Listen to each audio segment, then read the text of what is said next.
کاک عوسمان نۆباری بەڕێز، ئەوەندەی مزانیومەتەوە دە ژیانتدا ڕووداوێکی زۆر گرنگ هەیە کە بە بیستنی خەبەرەکەی ئەوەندە ناڕەحەت بووی کە تەنانەت لەباری ڕۆحی و ڕەوانیەوە تووشی خەمۆکی بووی. پێم خۆشە سەرەتا باسی وەی بکەین، دوای دەچین سەر بابەتەکانی دیکە. زۆر زۆر سپاس مام کورد نژادی عەزیز بۆ بەرنامەیە، دەستەکانت خۆش بێ. من بەرنامەکانت هەموو جۆ دەدەمێ چێژان لێ وەردەگرم. بەڕاستی تۆ بەرنامەی تۆ جیاوازم بۆیە چێژ بەخشن. زۆر زۆر سپاس. ئەوەی ڕاست بێ ئەمن شەیدبوونی دکتۆر قاسملووی بەڕاستی تەئسیری زۆر منفی لەسەردانام. ڕەنگە زۆر کەس باسی ئەو مەسەلەی بکات، زۆر کەس ئەو ڕووداوە دەجێڕێتەوە، بەڵام بەڕاستی ئەو کاتێک کاک دکتۆر شەهید بوو، پاشێک 2 ڕۆژان هەواڵەکەی لە سەر گۆڕی شەهیدان لە قەندیلی بەدەنجی کاک ئەحمەدی شێربەرجی راپۆرتی کۆمیتەی ناوەندی و چۆنیەتی شەهید بوون و هێندێک ڕووداوی دیکەی باس کرد. درۆ ناکەم وەک شۆچێک لێدام، ینی زۆر زۆر لە دڵم گران هات. زۆر هاوڕۆ و پێشمەرگە و ڕەفیقم شەهید بوو، بەڵام ئەی کاک دکتۆری زۆر جیاواز بوو. لەبەرەوەی من دکتۆر قاسملووم لەسەرەوە دەدیت، یەک ناگاشکە لە بەر چاو نەما، چاو لە دەوروبەر دەکرد، ینی چۆڵایە کرد دەبینی. بۆیە لە کاتی خوێندنەوەی شعارەکان وەک شۆچێک لێدام. هاوڕێکم لێ بوو، مامۆستا بوو، کەسێک زۆر لێزانە، ئەحساسی کرد کە بەڕاستی زۆرێک لە شڵەژانم پێوە دیارە. دوایە هات کوتی تۆ نابێ ئەوا بی، دەبێ خۆراگیر بی. کوتم هاوڕێم زۆر لە کنشێت بۆ مامۆستا، بەڵام بەڕاستی دی ئەوە زۆر داخلی لەسەر دڵتەنە. درۆ ناکەم 2000 3000 چوون دەگەڵی دانیشتم، قەدەم دەگەڵ لێدا تاو دەتوانم بڵم لەو دڵ ڕاوچێ لە وەزەتی کە تێیدا بووم دەری هێنا. من هەتا دەمرم بەڕاستی مەمنونی بۆ ئەو کات کە مەسەلەی ئەوەت باس کردبایە لەکن کەسێکی تووشی شۆک و یا تووشی ڕەوانی و تووشی و زۆر شانە بووم، ڕەنگە زۆرێک لە زۆرەکان شتێکی تازە بوو، ینی کەس قبوو باوەڕی نەدەکرد بەڕاستی. بەڵام من درۆ ناکەم ئەو ڕووداوام بەسەر هات، وەتا دەمرم مەمنونیەوە هاوڕێیەشم و هاوڕێ ئێستا لە دەرەوەشە. بەڵێ ئەو بەڕێزا دیارە یەکێک لە بەرپرسانی حیزبی بووە. خۆشبەختانە ئەوەندە سەواد و تێگەیشتن و زانایی هەبووە کە زوو دەرکی بۆی کردووە کە ئەوە کاری لێ کردووی و تووشی زۆرێک خەمۆکی کردووی. ئێستا لە دنیای دەرەوەدا لەسەر ئەو باوەڕەن کە زۆر جاران مەرگێکێک لە ئازیزانت تەنانەت جاری وایە دەڵێ و کەسانی لەباری ماڵی شکست دەخۆن تووشی خەمۆکی دەبن، وەگە دەرمان نەکرێ، ئەگە دەرمان نەکرێ لیان پیس دەکا و بۆی هەیە هێندێک کەس ژیانیان لەسەر دابنێن لەسەر ئەو خەمۆکەی کە من بەزاهیر لێ تێدەپەڕین. بەڵام جالبە هەم ئەو مەسئول لە حیزبیە متەوەجێ بووە، هەم جالبە جنابیش ڕێت پێداوە و چوویە دەواقەدا تراپی پێداوی، ینی لەباری ڕەوانیەوە کۆمەکی کردووی چەند جەلەسەیەکی. بەڕاستی ڕێگوا بوو، ینی من لێرەش زۆر جار تەلەفۆن قسە لەگەڵ دەکەم، تا دەمەری مەمنونیم، ینی منی تاو لە وەزعەتی ڕزگار کرد. خۆزگە پێشتر لەگەڵ بەرپرسە یا و بەڕێزەی قسەمان کرد با ئیجازەم لێ وەرگرت نێوی بێنین، بۆیە ناوێرین نێوی بێنین کە دەڵێن نەوەک بێ ئیجازە باس بکەین. بەهەرحاڵ دەستی خۆش بێ، ڕەنگە هەر گوێی لێ بێتەوە لە قسەکانمان. وەلی پێم جالبە کە جەنابەت لە کۆمەلگای کوردیدا احترام بۆی دەکەیت کە مەوزوعێک ئەوە تووشی شڵەژاندوویە و ژیانی مەسەلەن گریشت مۆزوعی گرنگ بۆ کە تووش خەمۆکی کردووی. ئەم بخۆم لێرە کاک عوسمان دارێک هات بە ڕەسمی تووشی خەمۆکی بووم، دەڵێن هەر پیاوێکی کە وڵاتەکەی بەجێ بێڵە تووشی غوربەت بێ حتمەن جارێک لە ژیانیدا تووشی خەمۆکی دەبێ. ئەمن سەرەتا تووشی خەمۆکی بووم و 4-5 ساڵی گرتە تا دەرمان بکرام. ئەمن زۆر تێکچوو بووم، دیوام لێ پێم وا بوودم کە تازە ئەمن ناتوان بێمەوە نێو کۆمەلگای، بەڵام ئیدی ڕزگاریم بوو. بۆیە پێشنیار بە خەڵکی دەکەم بەڕاستی ئەگە هەر وەختێک کەسێک لەباری ڕەوانشناسیەوە دەڵێ کەسێک سانی 2 هەفتە 3 هەفتە زیاتر خەوی لێ نەکەوت و بۆ ماوەی 2 ساعتان خەوی تووشی کێشەی بوو یان هەستی کرە و دنیا تاڵ تام و چێژێکی نەماوە ئەوە یەکێک لە نیشانەکانی خەمۆشیە و پێویستە بچێتە لای ڕۆژناس یا دەروناس. بەرحاڵ بالۆی بگوزەرەی کاک عوسمان سەرەتا پێم خۆشە جەناب میوانەکان بناسێنم. خۆشەویستان بینەرانی بەڕێز، میوانی بەرنامەکەی من بەڕێز کاک عوسمان نەوباریە. من هەر بەونیەوەی دێناسم. کاک عوسمان نەوباری یەکێک لە پێشمەرگەکانی حیزبی دموکراتی کوردستان و حیزبی دموکراتی کوردستانی ئێران و هەروەها یەکێک لە کادرەکانی حیزبی دموکراتە. کاک عوسمانیە من لە تورکیەوە دەناسم، لە تورکیە پێکەوە پەنابەر بووین، بەڵام کاتێک کاک عوسمانم ناسیوە زۆرتر کەساتی ناسیوە مەمنونی سۆشیال میدیای بین لە فەیسبوک ڕناسیومە. تەنیا شتێک کە سەرنجیمنی ڕاکێشا بۆی کە چاوپێکەوتنی لەگەڵ بکەم کوردی نووسینەکەی کاک عوسمان بوو. کوردێکی زۆر جوان دەنووسی بە بەراورد لەگەڵ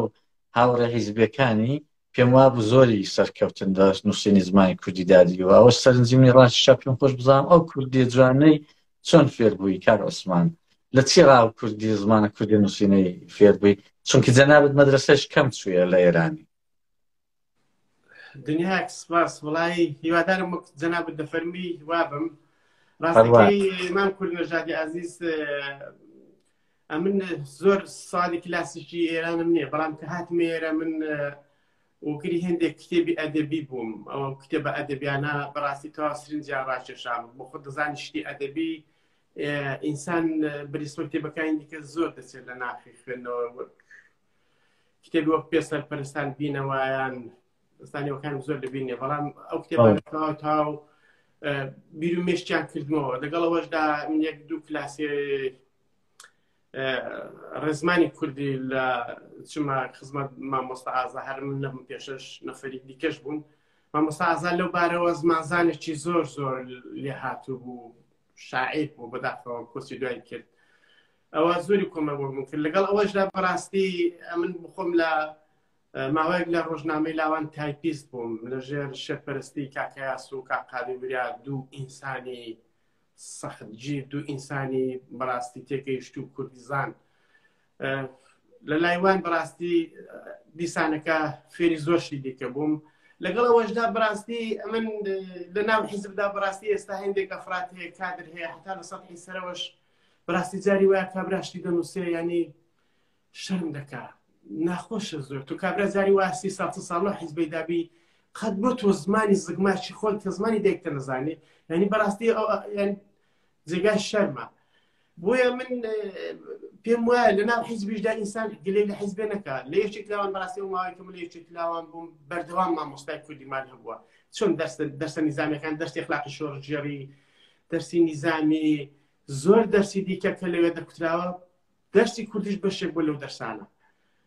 قوتابیەکان زۆر باشی، کوڕەکان زۆر باشی بەشداران تێدا کرد. زۆر مامۆستا بەتوانامان هەبوو، مامۆستا مستەفای میری، مامۆستا لاوچاک، مامۆستا عەزیز ڕەمەزانی، مامۆستا ئەحمەد نەسروڵڵاهی، مامۆستا سیروان، زۆری دیکە لە یادم نی، مامۆستا نیکنان. ئەوانە بەڕاستی زۆریان کۆمەک کرد. بۆی لەگەڵ ئەوەشدا بەڕاستی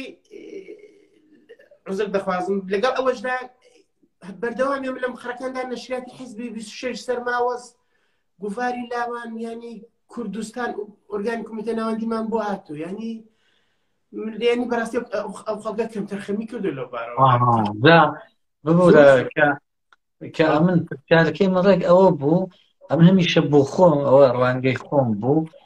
حیزبم متهم بەوەی دەکردم کورد ئەو حیزبە چۆن دەبێ خەڵکەی فێر نەکرد بێ. ئێستامە کادر حیزبیمانەیە لەسەر سۆشیال میدیا، ینی پیرۆزباییەک نازانێ بنووسێ، پیرۆزبایەک نازانێ بنووسێ، ینی تێکەڵاوێک لە کوردی و عەرەبی و فارسی دەینووسێ، ینی هیچ شتێکی ڕاز نییە. دەبێت نەفەرەکە کوردیش بزانێت، فارسیش بزانێت، عەرەبیش بزانێت، جا دەزانێت بیخوێنێتەوە. کە کاک عوسمان پیرۆزبای ڕۆژە لەدایکبوونی لە من کردەوە. یعنی دەمکوت حیزب تاوانبارە، بەڵام بۆ حیسابێت دەڵێ شخصەکان بۆ خۆشیان تاوانبارن، حیزب هەوڵیداوە بە تەواوی بەڕاستی، ینی بە تەواوی حیزب لە فکری ئەوەیدا بوو. زۆر هەبوون مام کورد نەژاد بەڕاستی کابرا هەل خەڵکی دێ بۆ وەکو من ئەسڵن هیچ کاتێک 1 سەعات نووسێتە مەدرسێ، بەڵام لە ڕێزی ئەو حیزبی دموکراتدا باشترین زمان، باشترین کوردی فێر بووە، هەتا توانیوە ژیاننامەی خۆی، هەتا هەندێکی بیرەوەری و کتێبیش نووسیوە. يعني ڕێگرنێ کابرا تۆ مثلا با بە 6 مانگ 8 مانگ دەچوینەوە منتەقەی بەڵام حتا دەهاتینەوە لە مخەرەکان لە شارستانەکان لە هێزەکاندا کلاسیان بۆ دادەنان کەوا بۆ کابرایە سەیرەوەی ئێستا مەسەرەن ئێستا بەشێک لە داواکاری ئێمە لەو هەرو مەرجەیدا کە باسی تەمامەتی ئەرزی دەکەین بەشێک لە داواکاریەکانمان زمانی کوردیە جا ئیوا هەیە بەڕاستی داوا زمانی کوردی دەکات خۆزگە لێ پرسێدات خدا وەرە چوار دیارم بۆ بنووسە بزانم بەداخەوەجا پێم خۆش دا شتێکی ئاماژە پێ بکەم ئەمن بەهەبوونە بەرپەر زیانم نوێنەری حیزبی بوون لە وڵاتێکی یا لە چالەکانی حیزبێکی جا ناڵەمە حیزبی دێموکرات حیزبەکانی دیش بوونە لە فەیسبوک و شتیان نووسیەوە کە پێم بۆم نووسی وتمە هەڵجێت ئەوایە ئەوجێت ئەوایە زۆر ناڕەحەت دەبن ینی تا ئێستا ڕاستی دەوێ ئەم بە وەزیفەی خۆم زانیەوە قەولیشمدا هەر بڵێم تا ئێستا زۆر خۆت خوێنتاڵ کردو بەڵام بە هەر کەسم کتووە جایا ئەمن نەمزانیوە جوانی پێ بڵێم یان ئەو ناڕەحەت بووە هیچ کەس نەبووە بەڕاستی خۆشحاڵ بێ یا بڵێ زۆر سپاس هەمویان دڵیان هێشاوە بەشێکیشی زۆریشیان دوایە هەر تقریبا وەلایان ناوم لە سوشیال میدیای لە حاڵێکدام پێم ویستمە کۆمەکیان کەم بالۆی بگذەرین ئەوە دەست خۆش بێ خێزان چای بۆ هێنام خێزان چای بۆ هێنام ئەمن زۆر مەدیۆنی خێزانمم ئەوە چای بۆ هێنام و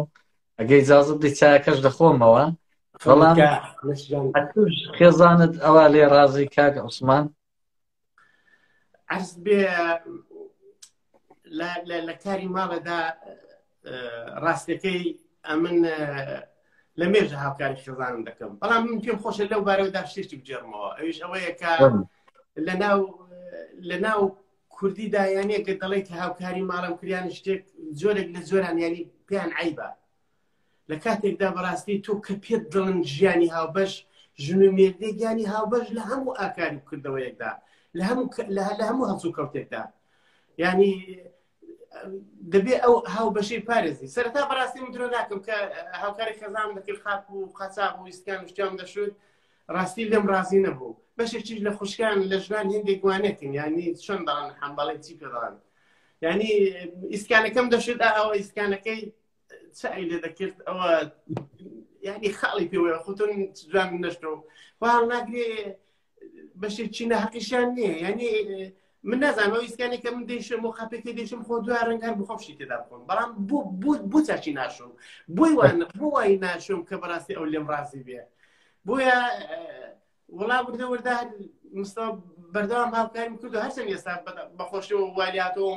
قاپ شۆرشتیوە پەیدا بووە مشکلێکم کردوەوە بەڵام ئێستاش من هاوکاری دەکەم ئێستا بەداخەوە کە خێزانم وەک پێشوونی هەندێک باری جسمانی و شتیوایی باشنێ دانشوم لێزاری والیان ڕازی و جاری واشم بەرحاڵ هیچ ناڵێ زانی وانێ بێ ئایش پێدا دەکاتەوە ئەمن بۆ خۆم چون دەستوشتم سوتاوە شتێکی پیشۆم سیان دەشکێنم بەڵام هەر لە دەستم بەردەبێتەوەوانەوەلی ئەمن لە ماڵێ ئەم زۆر کاری ماڵ دەکەم بۆ نمونە جاڕووی لێ دەدەم جاڕۆ ماڵێ ینی ئەگەر یەک ورکەنانی چووکە بڵێن بە قەتسەری دەرزی ورکەنانێک شتێک کەوت بێ شتێک لاقم بگرێ ئەمن جاڕی ئەو ماڵێ هەم جاڕوو لێ دەدەم ناڵم لە ماڵیش کەوت بێجا بۆیە خێزام جاریوا دەڵێ دڵچانی جاڕۆکەی لێ دێ و ژنانگی لە مەدرسەی یا لە کارێ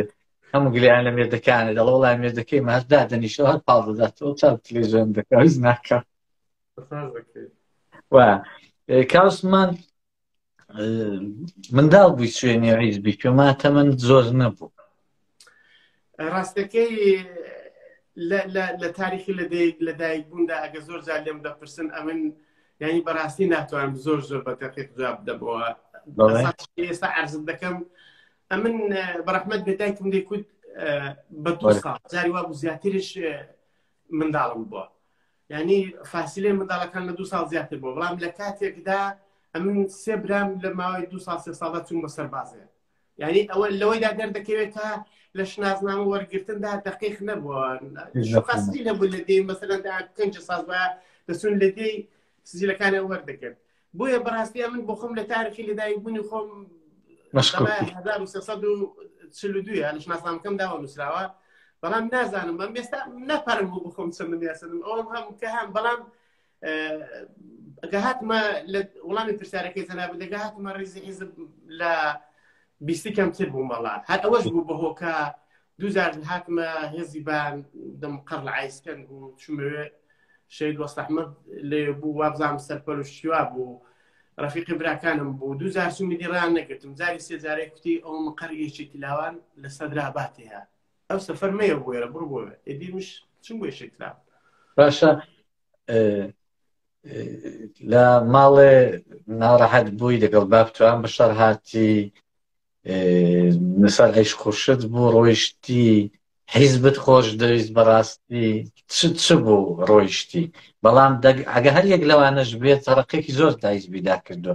پێم خۆشە بزانم بۆ چێنێ حیزبی ڕاستەکەی ئەمن ماوەی 1-2 ساڵ بۆ ئەندامی حیزب بووم نشکاتی حیزب بڵاو دەکردەوە لە دەیەکان